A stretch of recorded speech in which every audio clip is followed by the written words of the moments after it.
TFI और उत्तर प्रदेशी प्राथमिक शिक्षक संघ के शिक्षक आज लखनऊ के जिला बेसिक अधिकारी के कार्यालय में अपनी मांगों को लेकर धरने पर बैठे हैं। आइए चलते और जानते हैं उनसे कि आखिर उनकी क्या मांगे हैं।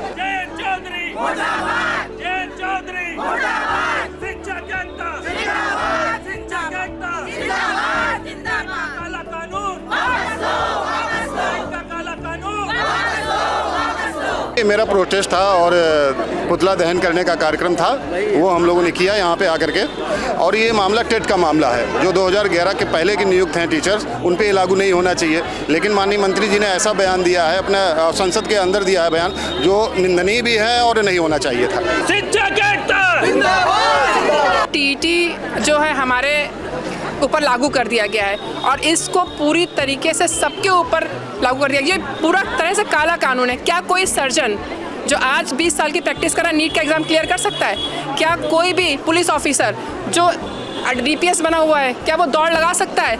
ये किसी तरीके से भी न्याय संगत नहीं है, किसी तरीके से सुसंगत नहीं है। सरकार पूरी तरीके से तानाशाही हो गई है। इसे क्या करना है कुछ नहीं पता है, सिवाय शिक्षकों को परेशान करने के अलावा और इसके पास कोई कार्य नहीं है, कोई योजना नहीं, कोई विजन नहीं, कोई मिशन नहीं है। शिक्षा को तो पूरी तरीके से बर्बाद कर रखा है। आप धरना प्रदर्शन इसलिए कर रहे हैं, जो काला कानून है। 35 साल हम नौकरी कर चुके हैं, अब 5 साल बाद रिटायरमेंट होना है। अब उनका है कहना है कि आप टेट पास करिए, ठीक है। जब मैं इंटर पास था तभी हमको नौकरी मिल गई, तब हमारी उस समय की जो योग्यता सरकार ने निर्धारित की थी, उसी योग्यता को पार करके हम टीचर बने। अब आज इस समय का आप कहेंगे 60 साल के करीब कि आप टेट पास करें, नहीं तो अपने घर में बैठे, ये बहुत ही मतलब अन्यायपूर्ण है, विधि संगत कतई नहीं है। इस तरीके के जो नियम है, सरकार शिक्षकों के साथ अन्याय है और हम इसका पुरजोर विरोध कर रहे हैं। इसके लिए हम कटने मरने तक के लिए तैयार। टेट जब लागू हुआ अगस्त 2010 और जुलाई 2011, उसके बाद उन्होंने लागू हुआ था। लेकिन अभी एक अमेंडमेंट हुआ जिसमें सरकार कह रही है, कोर्ट ने भी कहा कि सभी टीचर्स जितने भी सेवारत हैं या जो अब भर्ती होंगे, सबके लिए टेट अनिवार्य है, जो कहीं भी न्याय संगत नहीं है। क्योंकि अगर हम देखते हैं कि हमारे बीच में बहुत सारे जज साहबान भी हैं, वो जज बने हुए हैं, उन्होंने BA अपना वो सब किया था, पढ़ाई की थी और जज बने। अगर उनसे अब वो एग्ज़ाम दिलाया जाए, कहा जाए अब ये आप पास कर लीजिए, तो शायद वो एग्ज़ाम पास नहीं कर पाएंगे। हम लोग यहाँ पर बहुत पुराने टीचर हैं, कोई 93, 95 में है। उस समय जो हम लोग की अर्हता थी, जो गवर्नमेंट ने डिसाइड की, हम लोग ने सब पूरी करी। पूरी करने के बाद हम लोग को नौकरी मिली।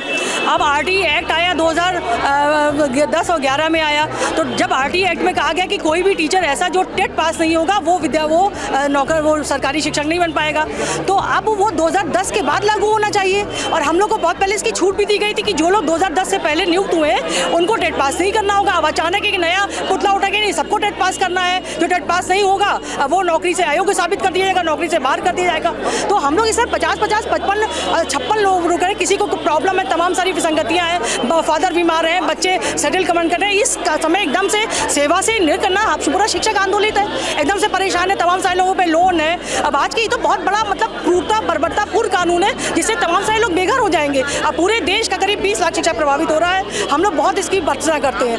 पोता पोती खिलाने की उम्र में टेट नहीं देंगे, सरकार को अपना काला कानून वापस ले। हमारे पढ़ाए हुए जब विद्यार्थी डॉक्टर, इंजीनियर, कलेक्टर, मजिस्ट्रेट बन गए, तो हमारी योग्यता पर प्रश्न चिन्ह करना बिल्कुल तरीके से नाजायज है और गलत है। आप विचार करें कि यहाँ पर उत्तर प्रदेश के अंदर मैं बात कर रहा हूँ, हमारे अध्यापकों के पढ़ाए व्यक्ति, बच्चे, कोई विधायक हैं, कोई MLA हैं, कोई MP हैं, उनकी योग्यताओं पर कोई संशय नहीं। जितनी उम्र एक अभ्यर्थी को अभ्यर्थन के लिए चाहिए, उतनी सेवा काल देने के बाद टेट की आवश्यकता सरकार समझ रही है, तो ये मूर्खतापूर्ण और औचित्य ही निर्णय है कि हम लोग दिन प्रतिदिन अपमानित होते चले जा रहे हैं और ये अपमान बर्दाश्त से बाहर हो गया है। क्योंकि उस समय जो क्वालिफिकेशन हम लोग से कही गई, ऐसा नहीं है कि कोई BTC निकाला, B.Ed निकाला तो अयोग्य था।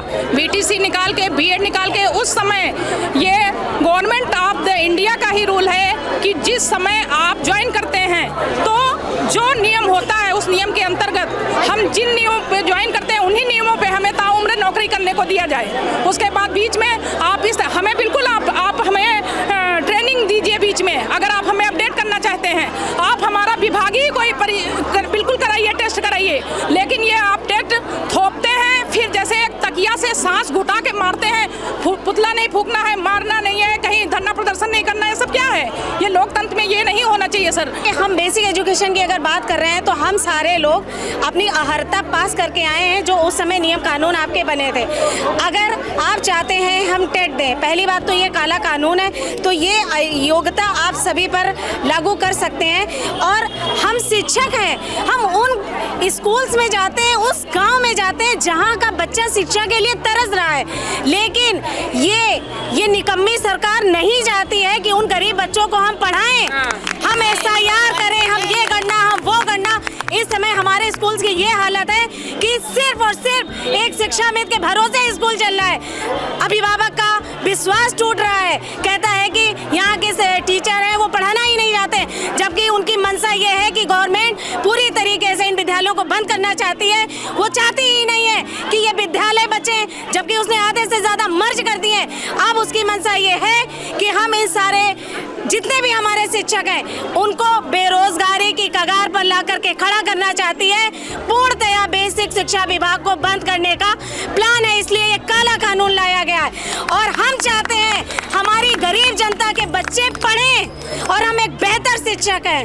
हमसे बेहतर कोई शिक्षा नहीं दे सकता है, क्योंकि हम शिक्षा के साथ साथ हम अन्य काम करते हैं। सरकार अपंग हो जाएगी अगर बेसिक शिक्षा खड़ा हो जाए, अपंग हो जाएगी। तो जैसे कि आपने देखा कि यहाँ पे आए हुए शिक्षकों का यही कहना है कि सरकार द्वारा TET पर जल्द से जल्द रोक लगा दी जाए। अगर उनकी इन मांगों को पूरा नहीं किया गया तो वो यहाँ से दिल्ली जाकर धरने पर बैठेंगे। ऐसे ही बने रहिए द होल न्यूज़ के साथ। कैमरामैन उमेश शुक्ला के साथ मैं राहुल जौहर।